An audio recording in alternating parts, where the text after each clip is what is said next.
लालची विशाल। सभापुर नाम के गांव में सुरेश और हेमा पति पत्नी उनके 2 बेटे के साथ रहते थे।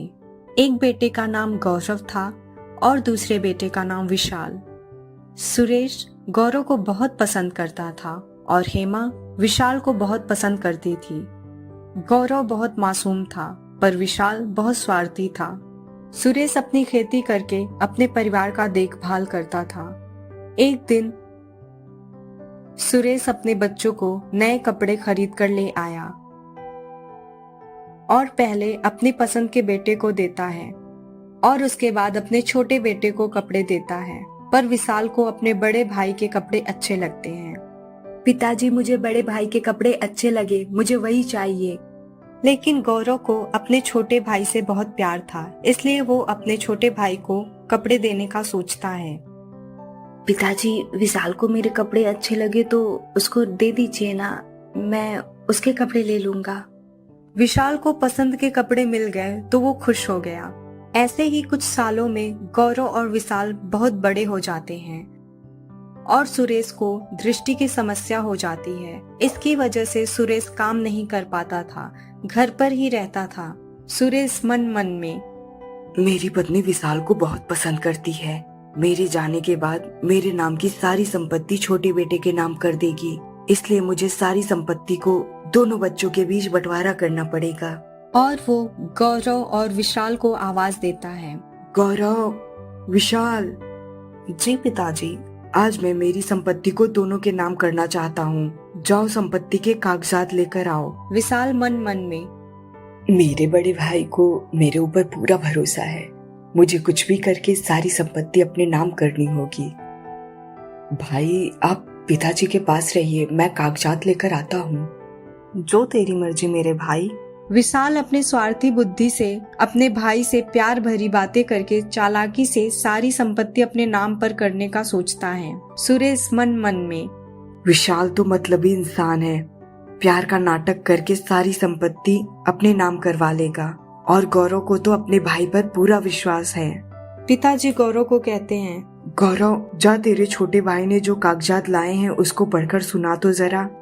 पिताजी, आपने जैसा कहा विशाल ने वैसा ही किया और उसे पढ़ के सुनाने की क्या जरूरत है। मुझे अपने भाई पे पूरा भरोसा है। ठीक है बेटा, तुम्हारी मर्जी। ऐसा बोल के सुरेश कागजात पे बिना कुछ सोचे अपना दस्तखत कर देता है। विशाल बड़े खुश होकर कागजात ले लेता है। अब इस संपत्ति का मालिक मैं हूँ। क्या कह रहे हो तुम विशाल? भाई मुझ पे पूरा विश्वास करके सारी संपत्ति कागजात पिताजी के कहने पर बिना पढ़े उन पे दस्तखत करवा के सारी संपत्ति मेरे नाम पे करवा दी। मुझे यकीन नहीं हो रहा है कि तुम संपत्ति के लिए इतना धोखा दोगे। सुरेश को अपने दोनों बेटे की बात सुनकर बहुत बुरा लगता है। बुरा मत मानो पिताजी, मेरे लिए तुम दोनों संपत्ति से बड़े हो। विशाल संपत्ति के कागजात लेकर अपनी माँ को बिना बताए चला जाता है। बड़े प्यार से बड़ा किया था मैंने, मुझसे एक भी बात न बोलकर संपत्ति लेकर चला गया। ऐसा सोचकर हेमा अपने आप में बहुत दुखी हुई। संपत्ति ना होकर भी गौरव खूब मेहनत करके अपनी माँ पिताजी की बहुत अच्छे से ख्याल रखता है। विशाल अपने पिताजी के दिए हुए संपत्ति से व्यापार करने का सोचता है और ऐसा कौन सा व्यापार है जिससे संपत्ति दुगनी हो सकती है, ये सोचता है। उन दिनों में गेहूं की भारी कीमत थी, इसलिए विशाल गेहूं का व्यापार करने का सोचता है। ये सोचकर विशाल गेहूं के व्यापारी के पास जाता है। विशाल गेहूं के व्यापारी से कहता है, ये एक गेहूं की थैली कितने में आती है? आने वाले दिनों में गेहूं का भाव दुगना हो जाएगा, लेकिन कम तो नहीं होगा। विशाल सोच में पड़ जाता है। अगर मैंने अभी बहुत सारा गेहूं की थैली लिया तो अगले साल गेहूं का दाम दुगना हो जाएगा और मेरी संपत्ति भी दुगनी हो जाएगी। अरे साहब, आप बिना बोले क्या सोच रहे हैं? सच में गेहूं की थैली के दाम अगले साल में दुगना हो जाएगा? हाँ साहब, सच में ऐसा गेहूं अगले साल आसानी से नहीं मिलेगा। अच्छा, तो मुझे आपकी दुकान की सारी गेहूं की थैली बेच दीजिए।